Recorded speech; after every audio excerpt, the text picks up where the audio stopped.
Buenas noches, bienvenidos a Mesa de Opinión. En el mundo hay un verdadero terremoto político a raíz de la elección del presidente Trump. Terremoto que tiene unas implicaciones para Estados Unidos, para el mundo entero y por supuesto para Colombia. Para analizar ese tema, mi invitado esta noche es el director adjunto del Nuevo Siglo, el historiador Alberto Abello. Bienvenido a mi programa. Doctor Ricaurte, es un placer estar en su programa y sobre todo cuando ha escogido un tema tan trascendente y tan importante para Colombia y el mundo. El presidente Trump reemplaza a un demócrata, el primer afroamericano elegido presidente en los Estados Unidos.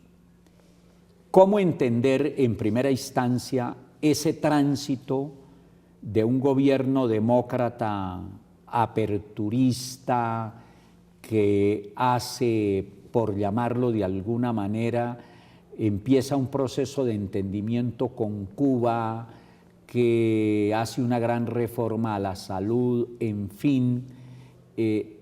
¿Cómo entender ese tránsito de Obama a Trump? Bueno, en Estados Unidos, desde la época de los inicios de esa gran república, de esa gran democracia, ha existido un sistema bipartidista muy fuerte. Entonces, los demócratas tenían una representación muy importante, como lo dices muy bien, en todo ese punto de vista neoliberal y aperturista de la economía y de la integración de acuerdos internacionales mundiales de comercio.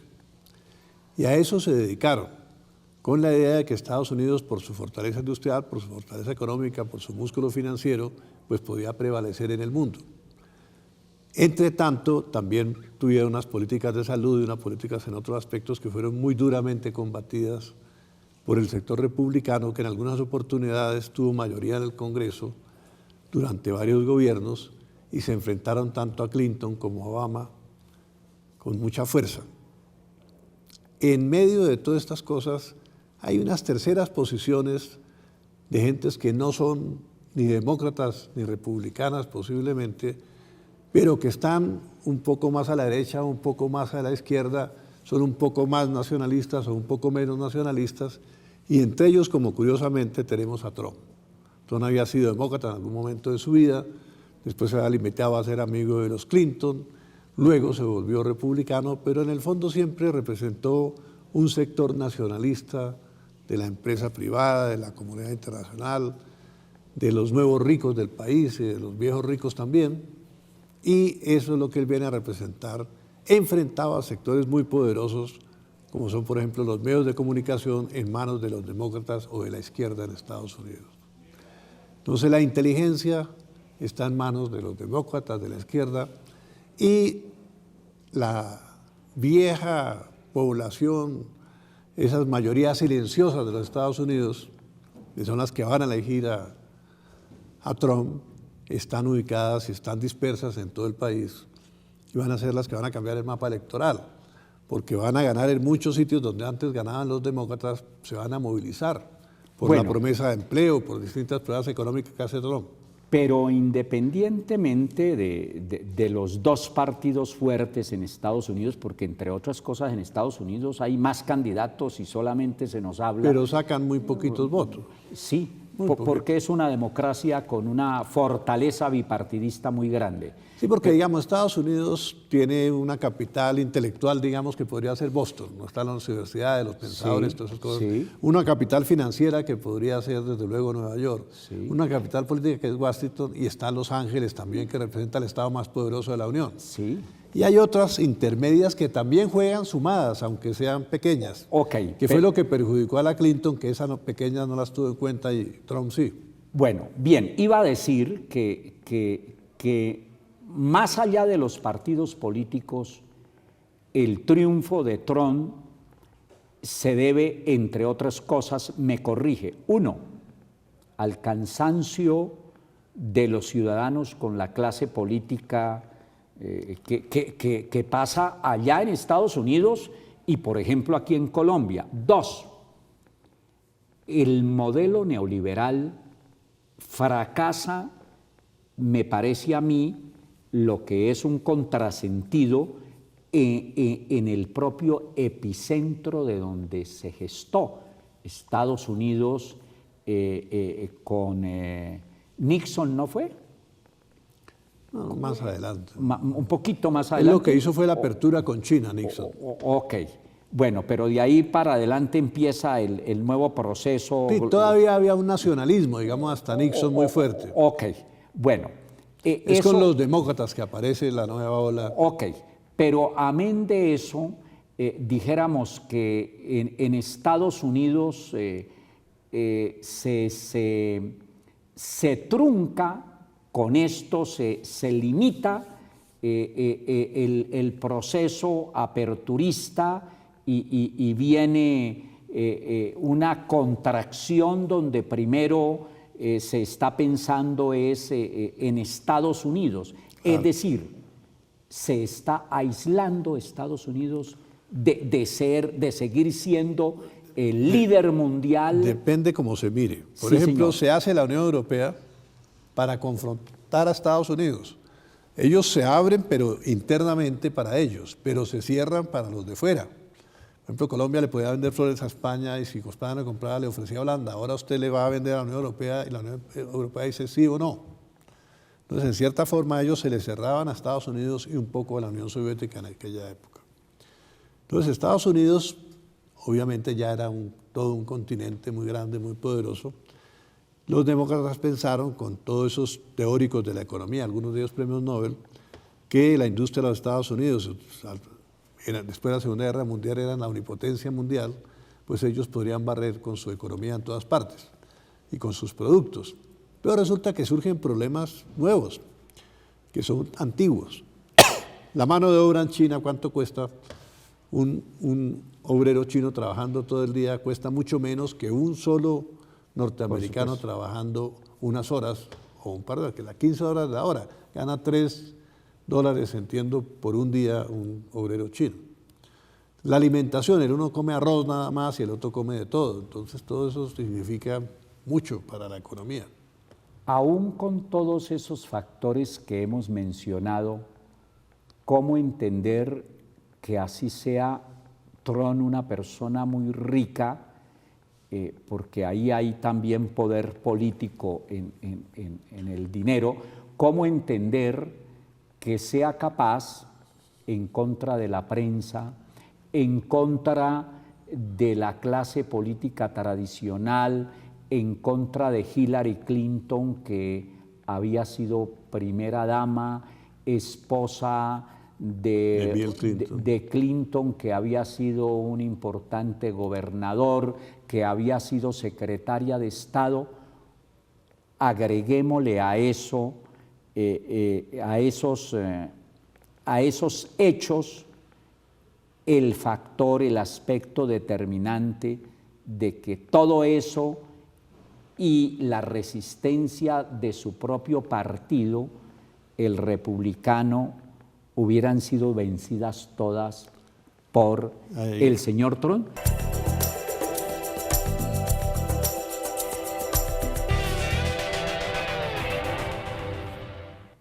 Regresamos a Mesa de Opinión. Me encuentro con Alberto Abello, director adjunto del periódico El Nuevo Siglo, que entre otras cosas es un periódico de mucha opinión.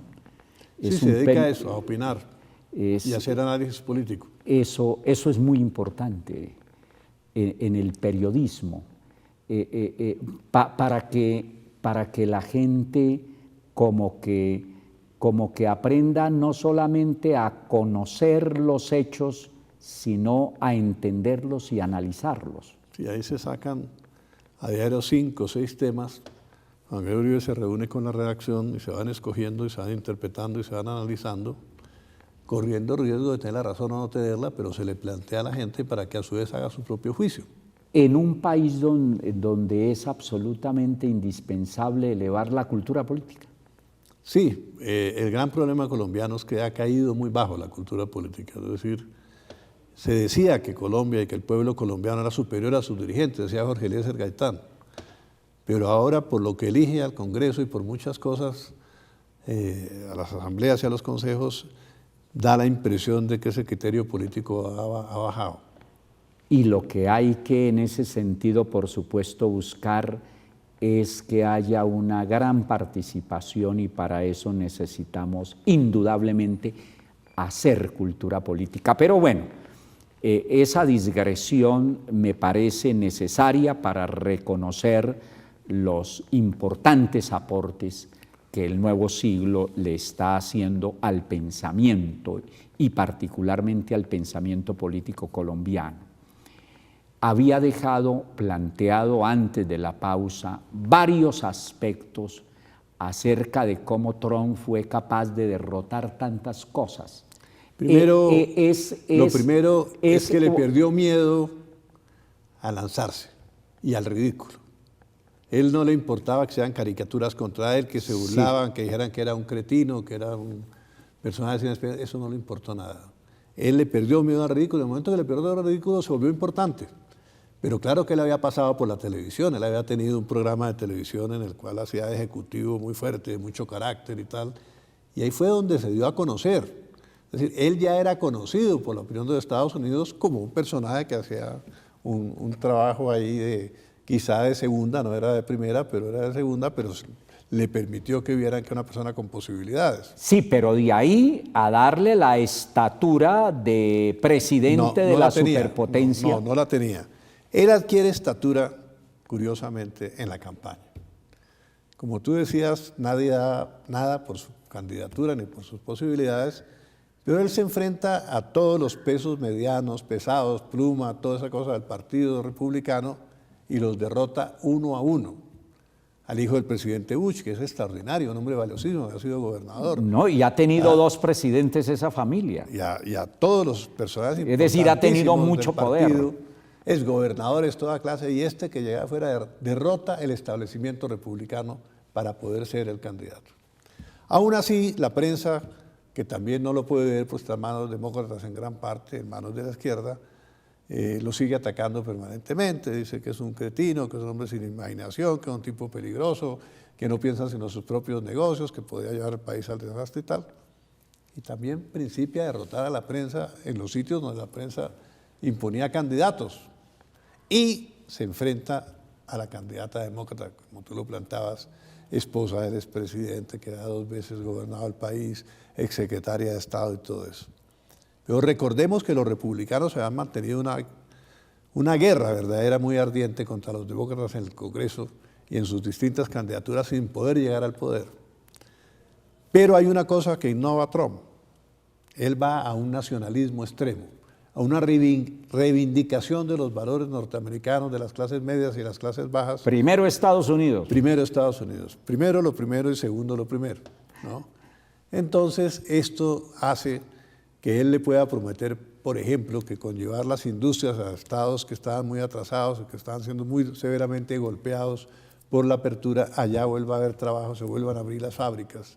Él hace promesas de hacer carreteras donde la infraestructura, túneles, autopistas, van a generar mucho trabajo. Bueno, pero ese nacionalismo y ese límite que le está poniendo a la apertura económica no está haciendo no irá a hacer que le abra el camino a la China para que en unos años creemos le disputa la supremacía a Estados Unidos, que de pronto ese término se acorte más?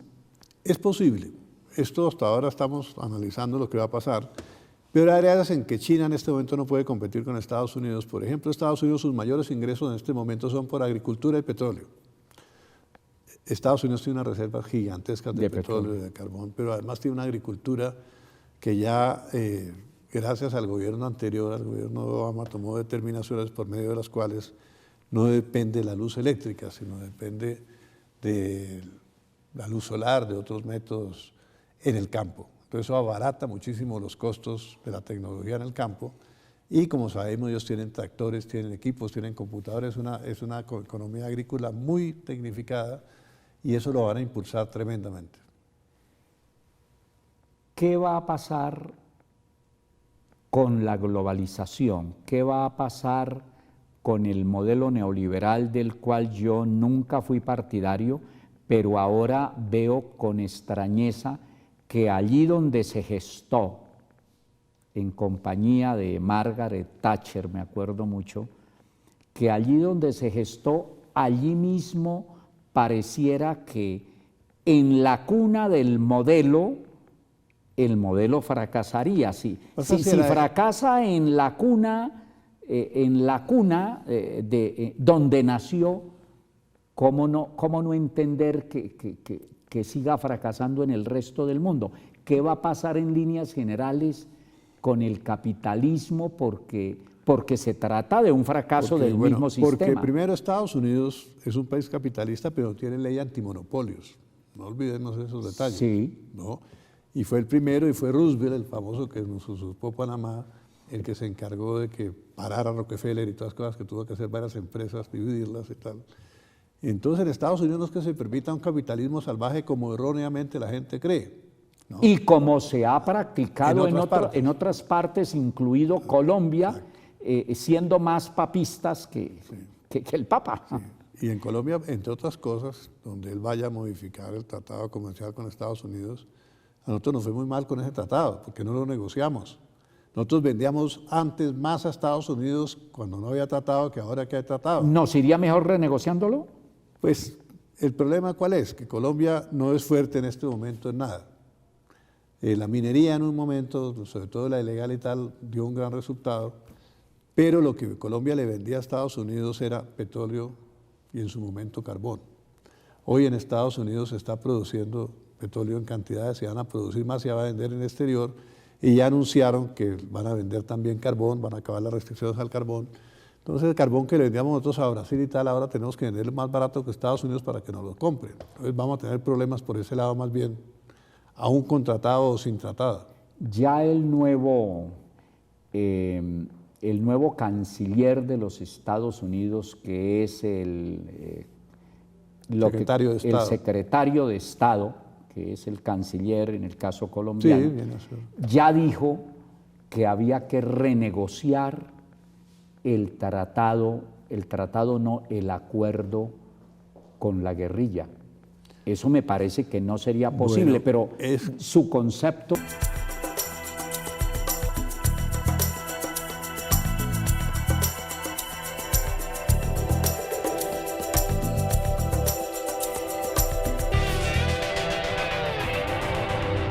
Regresamos a Mesa de Opinión. Había dejado planteado a mi invitado Alberto Abello que ya Estados Unidos, el gobierno, está pidiendo renegociar el acuerdo final con la guerrilla. Eso me parece un imposible. ¿Cómo lo ve? Bueno, lo que pasa es que aquí se dijo que había que pagar cualquier precio por la paz, que todo se podía hacer por la paz, que cualquier cosa era factible a favor de la paz. Y resulta que un mal tratado puede ser más peligroso para la paz que la misma violencia que ha habido en Colombia en los últimos años. Y en ese tratado que se negoció con la FARC se le entrega, por ejemplo, la creación de un tribunal de paz transicional, que estaría por encima de todas las cortes, por encima de toda la juridicidad colombiana y rompiendo contra toda la tradición jurídica del país y con el Estado de Derecho. Para eso aprobaron en el Congreso el Fast Track y una serie de medidas en las cuales queda abolido el sistema de equilibrio de poderes y eso es peligrosísimo para la democracia. Bueno, yo creo que Estados Unidos intenta defender la democracia que a cambio de haber firmado ese acuerdo está en peligro en Colombia. Esa es una posición respetable, es suya, bien importante, no es la mía, pero independientemente de eso, de que haya sido bueno o malo el tratado... Porque tuvo el aval de Obama. El problema de eso es que tuvo el aval de Obama. Había un delegado especial de Estados Unidos, ya lo quitan. Ya no habrá delegado, sino ser embajador de Estados Unidos en Colombia, encargado de eso. Pero ya el acuerdo es un hecho y ya se está implementando. El acuerdo es ilegítimo. Y en lo único que podría el gobierno americano de verdad incidir es en la implementación, ayudándonos con Lo que pasa recursos. es que usted, doctor Ricaurte, usted es un constitucionalista muy valioso, del cual tengo aquí este libro, Los errores del 91, y recordará que el constituyente primario votó por el no frente a ese acuerdo, y eso no era renegociable. El único que eso es ilegítimo, todo lo que ha pasado en el Congreso y lo que ha pasado en el segundo acuerdo es ilegítimo desde el punto de vista del derecho constitucional colombiano. Pero mire, es que el tratado que se negó en el plebiscito, ese no fue el que finalmente refrendó. Bueno, otra cosa es que hubieran firmado, por eso Suiza no aceptó ser garante de ese tratado, porque ese no existía lo que le hicieron, lo que le llevaron, el papel que le llevaron allá. El tratado que se está implementando es el segundo. Es un tratado está distinto viciado. Al negado en el plebiscito. Pero es que está viciado porque no podía modificar lo anterior, tampoco no tenían poderes para eso. En eso es difícil que nos pongamos de acuerdo, pero aquí se nos acabó el tiempo. Pero aquí lo importante es una cosa. Porque el aval era norteamericano, ¿por qué? Porque Colombia, ese conflicto fue con un apoyo del Plan Colombia. Sin ese apoyo del Plan Colombia no hubiera podido confrontar la guerrilla con éxito, con algún éxito. Pero Estados Unidos no podría de ninguna manera exigir que se renegociara el tratado, el acuerdo, porque ese es un acuerdo del Estado colombiano y la guerrilla. ¿No le parece que aquí... Es una exigencia amistosa. Correcto. Con el gobierno de Juan Manuel Santos, que es lo que él ha debido hacer cuando ganó el no. Bueno, pero no lo hizo. Pero aquí lo que puede pasar es que Estados Unidos nos recorte la ayuda que ya había solicitado al Congreso americano el presidente Obama, ¿no le parece? Es posible y Colombia debe tratar de luchar porque todavía hay oportunidad de mejorar ese acuerdo. Yo soy partidario de la paz, doctor Lozada, como usted lo sabe. Sí. Soy conservador, los conservadores somos de orden, somos pacifistas por excelencia. Pero eso es posible de renegociar para bien de la guerrilla, para bien de Colombia y para bien de las instituciones colombianas. Lástima que se nos haya acabado el tiempo y sobre todo que todo lo que se pueda hacer en torno de su mejoría debe hacerse en la implementación. Pues suerte para Estados Unidos y suerte para el mundo en este terremoto político. Ojalá que tengamos espacio pronto de volver a tocar este tema porque son muchos los aspectos, las aristas que esto tiene. No, y le agradezco mucho y lo felicito que siga usted con este programa donde se tratan los temas con tanta altura que le está faltando a veces a algunos sectores del periodismo colombiano la altura necesaria para tratarlos. Muy bien, y que haya debate y confrontación de ideas para que la gente se forme su propia opinión. Mil gracias por haber venido como siempre. Muchas gracias, doctor. A ustedes, muchas gracias por permitirnos cada 8 días estar con ustedes. Hasta pronto, feliz noche, que descansen.